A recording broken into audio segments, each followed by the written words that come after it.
Morning সবাইকে। আজকের একটা দুঃখের সংবাদ নিয়ে এলাম, কারণ হচ্ছে বলতেও হবে এবং সবাই জানুক, সেটা আমিও চাই।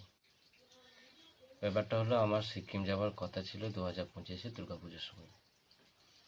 তো সব কিছু প্রিপারেশান নেওয়া হলো বাইক নিয়ে।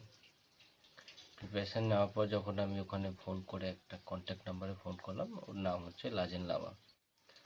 তো ওনাকে ফোন করার পর কিছু জিনিস আমি যখন জিজ্ঞেস করলাম, তখন প্রথমত আমি জিজ্ঞেস করলাম যে আমার ডিসকভার 110 সিসি বাজাজের বাইক আছে, তো ওই বাইকটা নিয়ে কি আমি সিকিম রাইড করতে পারবো?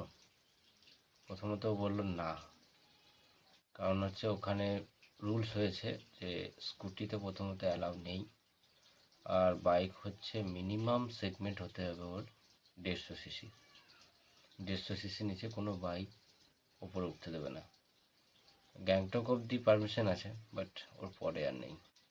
তো এই ঘটনাটা শুনে আমার আর ভালো লাগছে না, কি করবো সেটাই ভাবছি। একটা মানে যদি আগে জানতাম তাহলে ঠিক ছিল, এখন জেনে ভালো লাগছে না, তাই এটা শেয়ার করলাম। আর তোমরা যদি কেউ ভাবো যে লো সিসি ইঞ্জিন নিয়ে সিকিম যাচ্ছ, যেও না,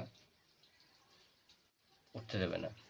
তবে একটা উপায় আছে, যে তুমি তোমার বাইক নিয়ে এখান থেকে গেলে, তা ওখানে গিয়ে বাইক ভাড়া নিয়ে নিলে, রেন্ট করলে, তাতে খরচা বেশি। আর দ্বিতীয় কথা হচ্ছে, তোমার যদি সেভাবে করতে চাও অসুবিধা কিছু নেই, তাহলে তোমার এখান থেকে বাইক নিয়ে যাওয়ার দরকার নেই, তুমি ট্রেনে চলে গেলে, কলকাতা হোক, হাওড়া হোক, বোলপুর হোক, যেখান থেকে হোক, নিউ জলপাইগুড়ি, ওখান থেকে শিলিগুড়ি গিয়ে বাইক রেন্ট করে নেবে, এটাই বেটার অপশান।